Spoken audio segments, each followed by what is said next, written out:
یہ حالات کی خبر ہوگی تو وہ سختی کرے گا، وہ اپنی فوج کے ذریعے سے ظلم کر سکتا ہے، لہٰذا آپ مصلحت کا کوئی راستہ دیکھیں۔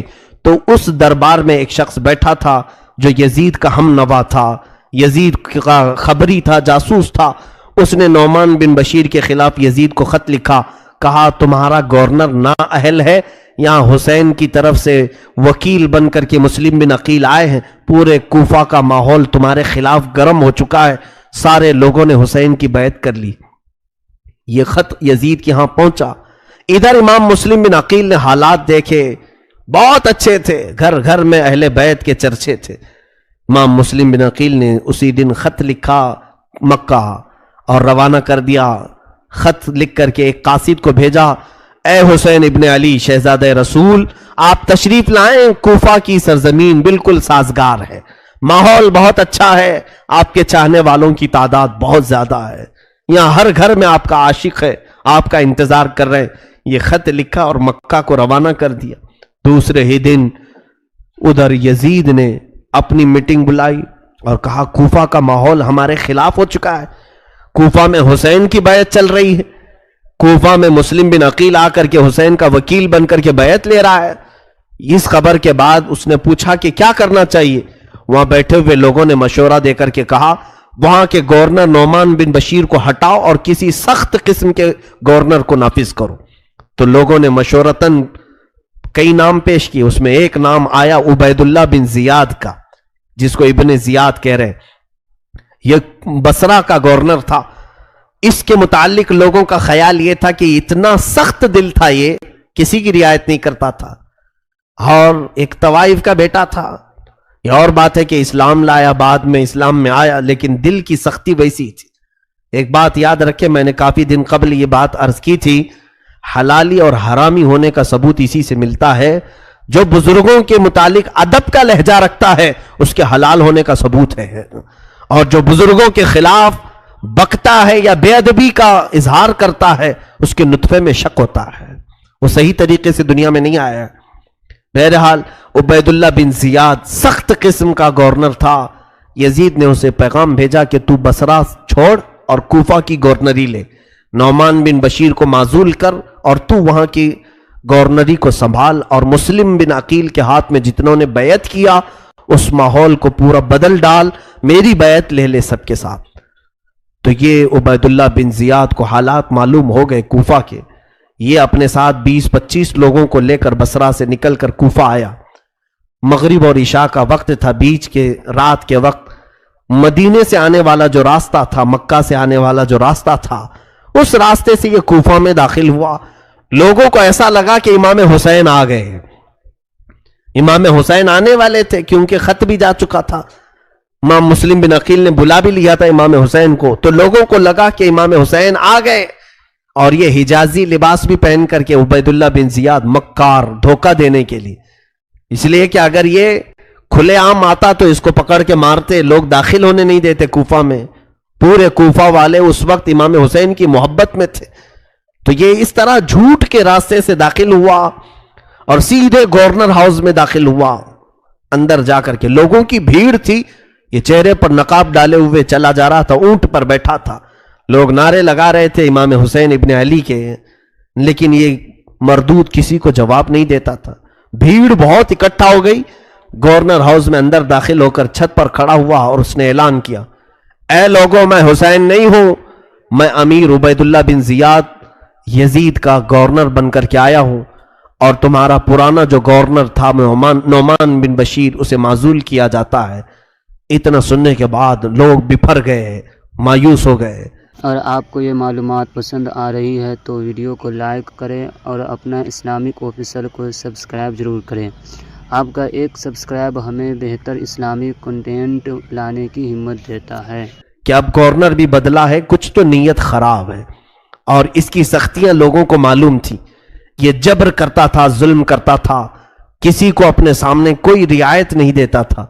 تو عبید اللہ بن زیاد نے سب سے پہلے کیا کیا، اس نے دیکھا کہ کوفہ میں جو کسی خاندان کا سردار تھا، قبیلے کا بڑا آدمی تھا، دوسرے دن سب کو بلایا اور بلا کر کے ایک بہت زوردار تقریر کیا، خبردار، जितने लोगों ने मुस्लिम बिन अकील के हाथ में बैत की सब तोड़ दो, मैं यजीद की तरफ से गवर्नर बनकर के आया हूं, और अगर तुमने ऐसा नहीं किया तो तुम्हारे साथ मेरी तलवार का मुकाबला होगा। सबों ने जवाब दिया कि ए इब्ने जियाद, अगर तूने तलवार उठाने की गलती की तो फिर हमारी तलवारें भी तेरा मुकाबला करेंगी। उसके साथ बहुत बहस हुई। उसने उतने जितने लोग वहां आए थे उनको अपने फौजियों के जरिए से गिरफ्तार कर लिया और गवर्नर हाउस में बंद कर दिया। हजरत मुस्लिम बिन अकील रदी अल्लाह ताला मुख्तार बिन उबैद उनके घर में क़याम पजीर थे, और उनके बाद फिर हजरत हानी बिन उरवा एक सहाबी थे, उनके घर में आप क़याम कर रहे थे। हानी बिन उरवा एक बड़ी उम्र के मुअज़्ज़ज़ खानदान से ताल्लुक रखने वाले बनी मुज़अज कबीले के शख्स थे, सरदार थे। हानी बिन उरवा ने किसी को नहीं बताया कि इमाम मुस्लिम बिन अकील वहां हैं। इमाम मुस्लिम के साथ अब हालात क्या हुए देखिए। दूसरे दिन इमाम मुस्लिम बिन अकील ने पूरे कूफा वालों को आवाज दी, कहा कि ऐ कूफा वालों चलो और गवर्नर हाउस का घेराव करते हैं। उस वक्त आपकी आवाज पर 30,000 लोग जमा हुए, और उबैदुल्लाह बिन जियाद गवर्नर हाउस में है, पूरा गवर्नर हाउस घेराव किया। इमाम मुस्लिम बिन अकील अगर सिर्फ एक ऐलान करते तो ईंट से ईंट बजा देते, उसी दिन उसका खात्मा होता। लेकिन ये अहले बैत का घराना है, खून पसंद नहीं करते, और खास तौर पर मुसलमानों में कैसे पसंद करेंगे। इमाम मुस्लिम बिन अकील ने सोचा कि बातचीत से मामला हल करूं। उबैदुल्लाह बिन जियाद को पुकारा और कहा कि अगर तू कूफा वालों के साथ सख्ती करेगा तो हम तेरे साथ सख्ती करेंगे। उसने माहौल को गर्म देख करके क्या किया, जितने वो सरदारों को नजर बंद करके रखा था उनको गवर्नर हाउस में फिर से तलब किया और कहा, जितने तुम्हारे खानदान वाले घरों वाले ये आए हैं मुस्लिम बिन अकील के साथ, छत पर चढ़ करके उन्हें ऐलान कर दो कि सब मुस्लिम की से अलग हो जाएं, नहीं तो फिर तुम्हारे खानदानों को भी मैं तबाह कर दूंगा और तुम्हारी गर्दनों को भी सही नहीं छोड़ूंगा। उन पर यह बात असर कर गई, वो सब खड़े हुए। उनके खानदानों वाले बहुत सारे थे मुस्लिम बिन अकील के साथ, तो सबों ने छत पर खड़े होकर के कहा कि ऐ लोगों, अगर हमारी जान की अमान चाहते हो तो छोड़ के हट जाओ, इमाम मुस्लिम बिन अकील के से हट जाओ। ये उबैदुल्लाह बिन जियाद और यजीद बहुत सख्त हैं, तुम्हें भी मार डालेंगे, हमें भी मार डालेंगे। उन लोगों को जब छत पर चढ़े हुए देखा तो सबकी नीयतें बदल गई, इरादे बदल गए, सब मुंतशिर हो गए। यहां तक कि रिवायत में इमाम मुस्लिम बिन अकील उस दिन शाम में जब मगरिब की नमाज और इशा की नमाज कूफा की जामा मस्जिद में पढ़ाने के लिए थे तो तकरीबन 12,000 लोग आपके पीछे नमाज पढ़ रहे थे। 12,000 लोग नमाज पढ़ रहे थे। फिर फज्र में जब आप वहां नमाज के लिए थे तो सिवाय आपके 2 छोटे बच्चों के कोई नहीं था सफ में, पूरी सफों में कोई नहीं था। कूफा वाले अचानक तब्दील हो गए। इसीलिए आज तक कूफा का नाम इतना बदनाम है कि धोखा देने वाले को कूफी कहा जाता है, गद्दार आदमी को कूफी कहा जाता है। कूफा वालों ने रसूलुल्लाह के घर वालों को अचानक छोड़ दिया बीच रास्ते में।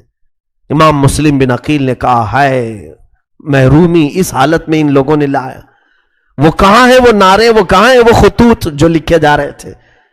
इमाम मुस्लिम बिन अकील ने हालात का मुशाहिदा किया और हानी बिन उरवा के घर में नजरबंद हो गए। अब उबैदुल्लाह बिन जियाद ने तलाश जारी करवा दी कि ढूंढ करके लाओ कि मुस्लिम बिन अकील है कहां। किसी को नहीं मिल रहे थे। एक जासूस माकल नाम का गुलाम था, शामी गुलाम, उसको कुछ पैसे दे करके उसने जासूसी के साथ ढूंढना शुरू किया।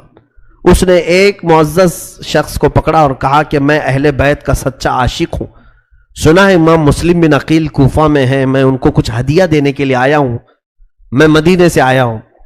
तो उन्होंने खैर खा समझा और वो ले जाकर के हानी बिन उरवा के घर उसे पहुंचाया। वो माकल नाम का गुलाम हानी बिन उरवा के घर गया। हजरत हानी बिन उरवा ने पूछा कि क्यों आए हो। वो रोते धोते कहने लगा, सुना इमाम मुस्लिम बिन अकील बड़ी तकलीफों में आ गए, मैं अहले बैत का बड़ा आशिक हूं, मैं उनको कुछ नजराने देने आया हूं, कुछ सोने के सिक्के अशरफियां लेकर के आया था। हानी बिन उरवा ने उसको भी मुहिब्बे अहले बैत समझकर अंदर ले गए, खास कमरे में इमाम मुस्लिम बिन अकील से मुलाकात करवाई। इल्म नहीं होगा कौन बताएगा, लेकिन जब वहां पहुंचे सलाम किया तो उसने जवाब नहीं दिया। हानी बिन उर्वा को सीधे उसने चिल्लाना शुरू किया, जबकि वो सहाबी थे। हानी बिन उर्वा, क्या तुझे मालूम नहीं कि तू अमीरुल मोमिनीन के खिलाफ बगावत छेड़ रखा है? तू अपने घर में एक बागी शख्स को पनाह दे रखा है और वहां पर मीटिंगें करता है, लोगों को इकट्ठा करता है, हमारे खिलाफ लड़ने के लिए ताकत जमा कर रहा है। वो बकता गया। हानी बिन उर्वा ने कहा, नहीं, मैं ऐसी कोई साजिश में शरीक नहीं हूं। हाँ, अलबत्ता बिन अकील वो रसूलुल्लाह के घर वालों में से हैं। अगर वो मेहमान बनकर मेरे घर में आए हैं तो मैं उन्हें मेहमान ठहराऊंगा और मैं उनकी खिदमत करूंगा। उसने कहा, हानी तुम मुस्लिम बिन अकील को हमारे हवाले कर दो, हमारे हवाले कर दो। हानी बिन उर्वा ने कहा, मेरी पूरी जिंदगी खत्म हो जाए मगर मैं अपने हाथों से इमाम मुस्लिम को तेरे हवाले नहीं करूंगा, तेरे हवाले नहीं करूंगा। इमाम मुस्लिम बिन अकील को हवाले करने से उन्होंने इनकार किया तो उबैदुल्लाह बिन जियाद ने कहा, हानी तुम्हें मालूम नहीं मेरे तलवार की सख्तियां? हानी बिन उर्वा ने कहा, अगर तेरे तलवार की सख्तियां हैं तो मेरे घर के अफराद भी तेरी ईंट से ईंट बजा देंगे। मेरा कबीला बहुत बड़ा है, हमारे खानदान के लोग यहां पर सब हाजिर हो जाएंगे। उसने हानी बिन उर्वा को नजरबंद कर दिया, कैद कर लिया अपने अंदर। उनके चेहरे पर छड़ी से इतना मारा गया था कि जख्मी हो चुके थे, पूरे लहूलुहान हो गए थे। उनकी उम्र तकरीबन 80 साल की थी। इतना जख्मी करके उन्हें नजरबंद कर दिया। दूसरे दिन कूफा में यह बात मशहूर हो गई कि हानी बिन उर्वा को कत्ल कर दिया गया है। उनका जो बड़ा खानदान था वो सब जमा हो गए गवर्नर हाउस पर आकर के उन्होंने हमला किया, कहा हानी बिन उर्वा हमें चाहिए। उबैदुल्लाह बिन जियाद ने फिर मक्कारी की। काजी शुरैह जो उस वक्त के मशहूर काजी थे उनको बुलाया और कहा कि इन लोगों को गवाही दो। काजी की गवाही सारे लोग मानते थे। काजी कह दे चांद है तो चांद है, काजी कहे ईद है तो ईद है। कहा कि तुम सबको कह दो कि हानी बिन उर्वा जिंदा है और कत्ल नहीं हुआ है, इन लोगों को मुंतशिर कर दो। काजी शुरैह हजरत हानी बिन उर्वा को देखने के लिए आए। उनकी हालत बहुत गंभीर थी। वो आकर के बाहर काजी शुरैह ने ऐलान किया। उनके दिल में नहीं था, लेकिन उबैदुल्लाह बिन जियाद की सख्तियां ऐसी थी कि उनके खानदान वालों से कहा कि हानी बिन उर्वा महफूज है, कत्ल नहीं हुए। काजी की गवाही सुनकर के सब मुंतशिर हो गए, चले गए। और आपको ये मालूमात पसंद आ रही है तो वीडियो को लाइक करें और अपना इस्लामिक ऑफिसर को सब्सक्राइब ज़रूर करें। आपका एक सब्सक्राइब हमें बेहतर इस्लामिक कंटेंट लाने की हिम्मत देता है।